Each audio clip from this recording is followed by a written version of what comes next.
ఎదుటి వాడికి నువ్వు చేసింది ఖచ్చితంగా అది ఒక రోజు నువ్వు కూడా అనుభవించాలి. ఏడిపించావా? అయితే ఖచ్చితంగా ఒక రోజు నువ్వు కూడా ఏడుస్తావు. ఒకరిని అవమానపరిచావా?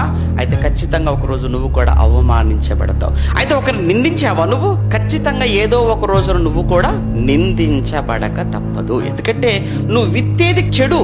నువ్వు చెడు విత్తుతూ కీడు విత్తుతూ నాకు మాత్రం ఏ రావాలని కోరుకుంటున్నావు? నాకు మాత్రం మేలు జరగాలి. నువ్వు విత్తేది కీడైనప్పుడు నీ కీడే వస్తుంది. నువ్వు విత్తేది మేలైనప్పుడు నీ ఖచ్చితంగా మేలే జరుగుతుంది. ఒక్కసారి ఈ కోణంలో మనం ఆలోచించినప్పుడు మనమేమో అంతా కూడా కీడు చేసుకుంటూ వెళ్ళిపోతూ చెడు చేసుకుంటూ వెళ్ళిపోతూ దేవుడు మాత్రం మనకు అన్ని విధాల మేలే చెయ్యాలి, దేవుడు నన్ను అన్ని విధాలుగా ఆశీర్వదించాలి, దేవుడు నాకు ఏ లోటు చేయకూడదు అని మనం ఆశపడటంలో ఏమైనా న్యాయం ఉందంటారు? ఒక్కసారి మీరు ఆలోచించండి.